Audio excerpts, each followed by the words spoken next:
আমন্ত্রণ জানাচ্ছি আপডেট সংবাদে। শুরুতেই জানিয়ে দেব গুরুত্বপূর্ণ শিরোনাম, এরপরেই থাকবে বিস্তারিত। প্রথমে জানিয়ে দেব, অতীতে হাসিনা এই ট্রাইব্যুনালকে আন্তর্জাতিক মানের বলে প্রশংসা করেছিলেন, বলল ক্যাডম্যান। আরও জানিয়ে দেব, গণহত্যার মাস্টারমাইন্ড শেখ হাসিনার মামলার রায়ের আগের দিন মির্জা ফখরুলের দুই দাবি। আমরা এখনও ইউনূস সরকারের প্রতি আস্থা রাখি, বলল রিজভী। আরও থাকছে 2 ঘন্টা পর ঢাকা ও বরিশাল মহাসড়কের যান চলাচল স্বাভাবিক। সর্বশেষ জানিয়ে দেব, ঢাকা ও ভাঙ্গা মহাসড়কে গাছ ফেলে আওয়ামী লীগের অবরোধ, গ্রেপ্তার 14। এতক্ষণ শুনছিলেন গুরুত্বপূর্ণ সংবাদ শিরোনাম, এখন জানিয়ে দিব বিস্তারিত। অতীতের হাসিনা এই ট্রাইব্যুনালকে আন্তর্জাতিক মানের বলে প্রশংসা করেছিল, বলল ক্যাডম্যান। কাল সোমবার 17 নভেম্বর জুলাই গণ অভ্যুত্থানের সময় সংঘটিত মানবতা বিরোধী অপরাধের ঘটনায় ক্ষমতাচ্যুত সাবেক প্রধানমন্ত্রী শেখ হাসিনা, সাবেক স্বরাষ্ট্রমন্ত্রী আসাদুজ্জামান খান কামাল ও সাবেক আইপিজি চৌধুরী আব্দুল আল মামুনের বিরুদ্ধে করা মামলার রায় ঘোষণা হচ্ছে। শেখ হাসিনার নেতৃত্বে গত আওয়ামী লীগ সরকার 2010 সালে আন্তর্জাতিক অপরাধ ট্রাইব্যুনাল গঠন করে। গত 1 দশক ধরে এই ট্রাইব্যুনালের বিচারক প্রতিক্রিয়া নিয়ে ত্রুটি ও উদ্বেগ প্রকাশ করেছিল ব্রিটিশ আইনজীবী টবি ক্যাডম্যান। অন্যদিকে এই অপরাধের কার্যক্রম আন্তর্জাতিক মানদণ্ড অনুসারে করা হয়েছে দাবি করেছেন আওয়ামী লীগ সরকার। সময়ের ব্যবধানে টমি ক্যাডার এবার ট্রাইব্যুনালের চিফ প্রসিকিউটরের বিশেষ উপদেষ্টা, আর বিচারের কাঠগড়ায় শেখ হাসিনা। শেখ হাসিনার মামলার রায় ঘোষণার ঠিক আগে মুখোমুখি হয়েছেন টবি ক্যাডম্যান। সেখানে ট্রাইব্যুনালের অতীত থেকে বর্তমান কার্যক্রমের পার্থক্য নিয়ে তিনি কথা বলেছেন, ইমেলে সাক্ষাৎকারটি নিয়েছেন। জুলাইয়ের গণ অভ্যুত্থানের সময় মানবতা বিরোধী অপরাধের অভিযোগে ক্ষমতাচ্যুত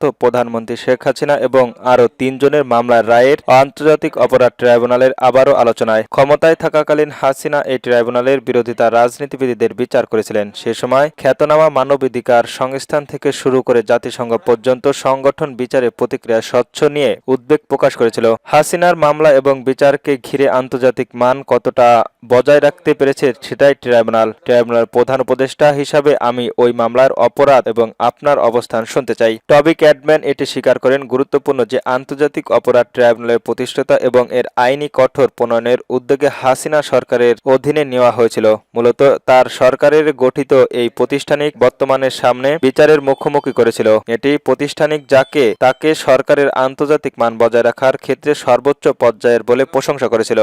গণহত্যার মাস্টার মাইন্ড শেখ হাসিনার মামলার রায়ের আগের দিন মির্জা ফখরুলের 2 দফা দাবি। আগামীকাল সোমবার 17 নভেম্বর জুলাই গণহত্যা মাস্টার মাইন্ড ক্ষমতাচ্যুত স্বৈরাচারী প্রধানমন্ত্রী শেখ হাসিনার বিরুদ্ধে মানবতা বিরোধী অপরাধের ঘটনার মামলার রায় ঘোষণা করা হবে। জুলাই গণ অভ্যুত্থানের সময় সংঘটিত মানবতা বিরোধী অপরাধের নিউক্লিয়াস ছিলেন তৎকালীন প্রধানমন্ত্রী শেখ হাসিনা। জুলাই আন্দোলনের শেষে উত্তোলন সময়ে ছাত্র জনতাকে হত্যার হুকুমদাতা হিসেবে সব অপরাধের দায় তার প্রসিকিউশন আন্তর্জাতিক অপরাধ ট্রাইব্যুনালের সাক্ষ্য প্রমাণের মাধ্যমে তা উপস্থাপনা করা হয়েছে। 5টি সুনির্দিষ্ট অভিযোগের ভিত্তিতে জুলাই হত্যা সংক্রান্ত অপরাধের নিউক্লিয়াস হিসেবে শেখ হাসিনা দোষী সম্ভাব্য করে সর্বোচ্চ শাস্তি ও মৃত্যুদণ্ড দেওয়ার জন্য আদালতের যুক্তি উপস্থাপন করেছে প্রসিকিউটর। খুনি হাসিনার মামলার রায়ের আগের দিন সোশ্যাল মিডিয়ায় একটি স্ট্যাটাস দিয়েছেন বিএনপির মহাসচিব মির্জা ফখরুল ইসলাম আলমগীর। রোববার বিকেলে নিজের ভেরিফাইড ফেসবুক পেজের এই মামলাটির পুনর্ন ন্যায়ের বিচার ও স্বচ্ছতা দাবি জানিয়েছেন। মির্জা ফখরুল বলেন, আগামীকাল 17 নভেম্বর বাংলাদেশের আন্তর্জাতিক অপরাধ ট্রাইব্যুনালে শেখ হাসিনার মামলার রায়ের ঘোষণা করতে যাচ্ছে।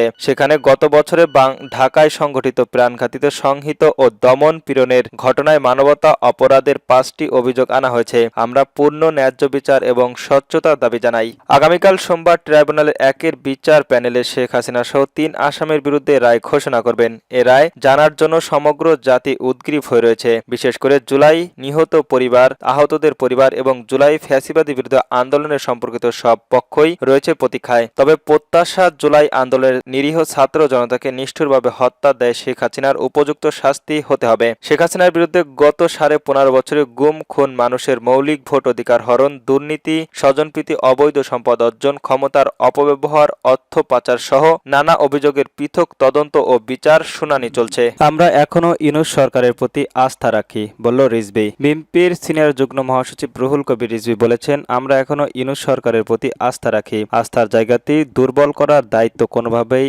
অন্তর্বর্তী সরকারের নয়। রোববার ১৬ নভেম্বর পাটুয়াখালী সদর উপজেলায় বড় বিঘাইয়া ইউনিয়নের অসহায় এক বৃদ্ধ দম্পতির মানবতার জীবনযাপনের ছবি সামাজিক যোগাযোগ মাধ্যমে ছড়িয়ে পড়ার পর তাদের আর্থিক সহায়তা দেন রিজভী। এ সময় সাংবাদিকদের প্রশ্নের জবাবে তিনি একথা বলেন। তিনি বলেন, পূর্ববর্তী সরকারের সময় দেশের স্বার্থবিরোধী একাধিক চুক্তি করা হয়েছে। বিশেষ করে শেখ হাসিনা নেতৃত্বাধীন সরকার করায় আমদানি বিদ্যুৎ চুক্তি ও জনগণ বা দেশের স্বার্থে হয়নি দাবি করে তিনি বলেন, ঝাড়খণ্ডের আমদানির উৎপাদন করায় বিদ্যুতের ৩৪% কেনা বাংলাদেশকে কিনতে হবে। এটি দেশের অর্থে বিকিয়ে দেওয়া শামিল। তিনি অভিযোগ করে বলেন, বন্দরের মতো কৌশলগত স্থাপনগুলোতে বিদেশি অপারেটরের হাতে তুলে দেওয়া উদ্যোগ ছিল, যা দেশের সার্বভৌমত্ব ও নিরাপত্তাকে হুমকির মুখে ফেলতে পারে। ডক্টর ইউনূসের নেতৃত্বে বর্তমান সরকার এই ধরনের সিদ্ধান্ত পুনর্বিবেচনা করতে হবে। রিজভী দাবি করেন, অতীতে সরকারের বিভিন্ন চুক্তি, সিদ্ধান্ত ও দমন নিপীড়নের কারণে জনগণের সহায়তা জীবন হয়ে উঠেছিল, যেসব কারণে মানুষ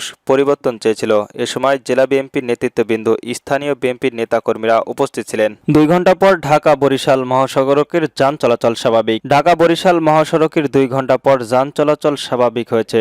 রোববার 16 নভেম্বর সকাল 10টার দিকে ফায়ার সার্ভিসের 2টি ইউনিট ও পুলিশের চেষ্টায় যান চলাচল স্বাভাবিক করে। এর আগে ভোর থেকে মহাসড়কের মাদারীপুরের মোস্তফাপুর ইউনিয়নের ভাঙ্গা ব্রিজ ও কালকিনি উপজেলার ভুরাঘাটের বাসস্ট্যান্ডের প্রায় 8টি স্থানে গাছ ফেলে রেখে যায়। ককটেল ফাটিয়ে বিক্ষোভ মিছিল ও টায়ার জ্বালিয়ে অবরোধ করে কার্যক্রম নিষিদ্ধ আওয়ামী লীগের নেতাকর্মীরা। এ সময়ে সড়কের উভয় দিকে কয়েক কিলোমিটার দীর্ঘ যানজটের সৃষ্টি হলে চরম ভোগান্তিতে পড়েন যাত্রীরা। পুলিশ, ফায়ার সার্ভিস ও স্থানীয় সূত্রে জানা যায়, রোববার ও সোমবার 17 এবং 16 নভেম্বরে শাটডাউনের ঘোষণা দিয়েছে কার্যক্রম নিষিদ্ধ আওয়ামী লীগ। এই কর্মসূচি বাস্তবায়নের লক্ষ্যে রোববার ভোর থেকে ঢাকায় বরিশাল মহাসড়কের পাথুয়াপুরি পার ও গোপালপুর সহ মোট 8টি স্থানে গাছ ফেলেছে আওয়ামী লীগ ও অঙ্গ সংগঠনের নেতাকর্মীরা। এ সময় তারা প্রায় 20টির মতো ককটেল বিস্ফোরণের ঘটনা ও টায়ার জ্বালিয়ে বিক্ষোভ করে। এই ঘটনায় যান চলাচল বন্ধ হয়ে গেলে চরম ভোগান্তিতে পড়েন যাত্রীরা। খবর পেয়ে ঘটনাস্থলে গিয়ে সড়ক থেকে গাছগুলো অপসারণ করে পুলিশ।